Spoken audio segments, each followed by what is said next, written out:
the intersection where email marketing and conversion rate optimization meet. The best performing lead magnets are those that solve a specific problem for their audience. Meaning, that when someone signs up for your lead magnet, they walk away with actionable, specific details on how to solve a challenge they're facing. Introduction. At Mailfloss, we're focused on helping email marketers get the most from their email marketing campaigns. We do this in a few different ways. First, we help email marketers improve their deliverability through the use of our email list verification service.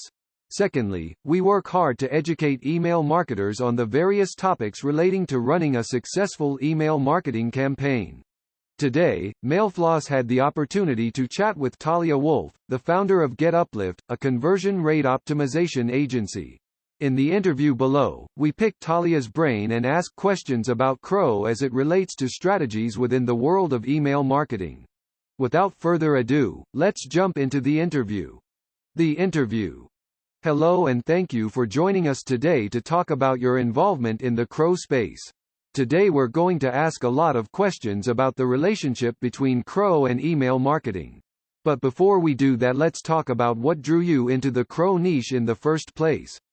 What is it about this industry that sucked you in and never let you go? Before founding my own conversion optimization agency, I worked in a social media agency. I ran paid campaigns on Twitter, Facebook, LinkedIn, and other social platforms for our clients. I spent a lot of my time trying to figure out how to optimize my campaigns and landing pages we were working with. Endless Googling, reading, and researching would lead to making different changes on these pages and trying out new ideas that would hopefully drive conversions. It was through that research that I discovered the Crow niche. Back then everyone focused on driving traffic to their website, and conversion optimization wasn't something businesses put any focus on. The more I read, the more I fell in love with it and worked hard on getting better at it. It was in that agency that I met my future biz partners. They were just setting up a new Crow agency, and I wanted all in. Now, when a lot of people think about Crow, they think about increasing the number of people they convert into paying customers. A lot of people have a very two-dimensional perspective about Crow.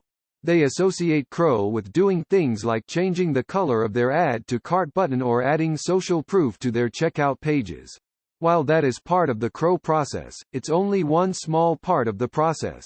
In your experience, what are the 3 biggest mistakes that entrepreneurs make when they first approach Crow? Through many failed and semi-successful experiences, I learned that conversion optimization isn't about changing elements on the page. If I wanted to truly make a difference and create a high-converting experience, I would have to dive deeper and understand how people make decisions. I devoured books about psychology, decision-making, psychological triggers, and emotions. I run hundreds of A/B tests and analyzed thousands of high-converting landing pages, emails, and websites. I quickly learned that conversion optimization is about solving people's problems. When you understand the motivations behind people's actions, the emotions that drive their decisions, you can create a high-converting experience that focuses on them. The biggest mistakes I see are not getting to know the people behind the screens. Many marketers can break down the behavioral aspects of their prospects, their age, geographical location, the browsers they're using, and the devices. However, the only way to create truly high-converting experiences is to get to know the person behind the screen, their pains, challenges, fears, and dreams. Testing random elements on the page, instead of hypotheses, most people change the color of the call to action button, reduce the fields in their form or add some social proof and believe that's where optimization starts and ends. Thing is, that optimization isn't about changing elements on a page, it's about solving your people's problems.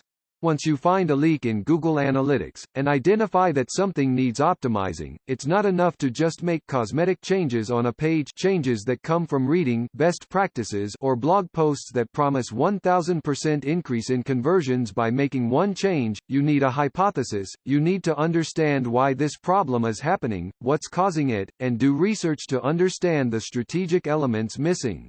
Only then can you move in to fix the leak, by providing a meaningful change on the page. Being features and product focused, the most common answer to, why do people buy from you, is, our product, our features, our pricing, we have the best tech, etc. Very product focused. However, with hundreds of competitors out there, all offering similar solutions as your own, you won't stand out by talking about your product. We live in a world where we get pitched to dozens of times a day, and the only way to stand out in people's timelines or inbox is to make it about them.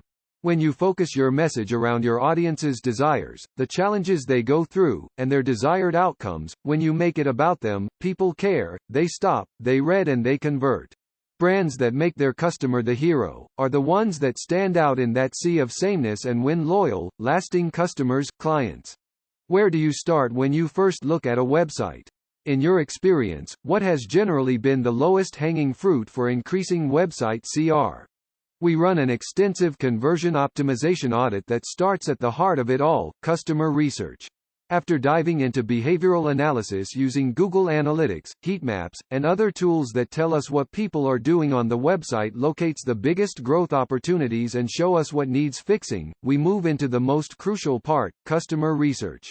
Identifying how people make decisions, what drives them to action, surveying, interviewing, profiling, comparing and analyzing who our customer or client is beyond the raw data of age, geographical location, or browser.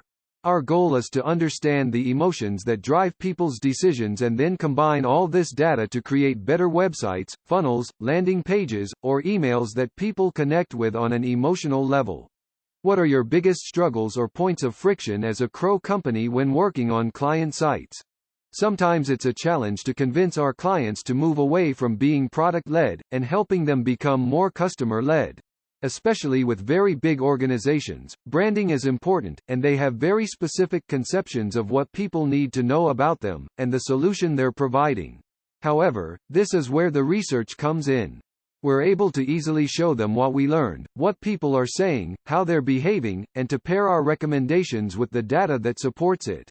Now let's jump in and talk about the intersection where Crow and email marketing intersect. You have a great post on your blog where you talk about the importance of lead magnets. Now optimizing for opt-ins is important because the more people you have on your list, the more people you can market your services to. How much A/B testing have you done with regards to lead magnets for your own or clients' sites?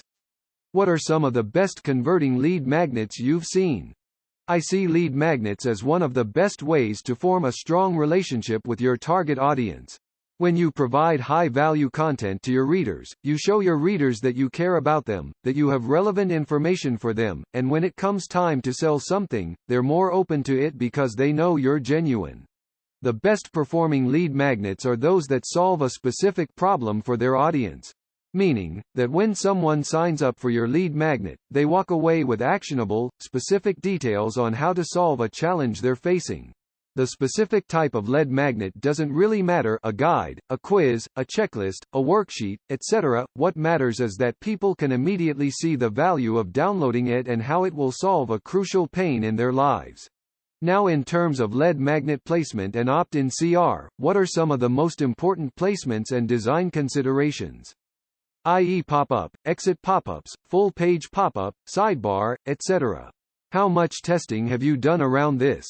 We've ran extensive A/B tests on this, both on our own site and our clients, and without a doubt, the most high-performing lead magnets are those that are configured to show up according to specific behavior.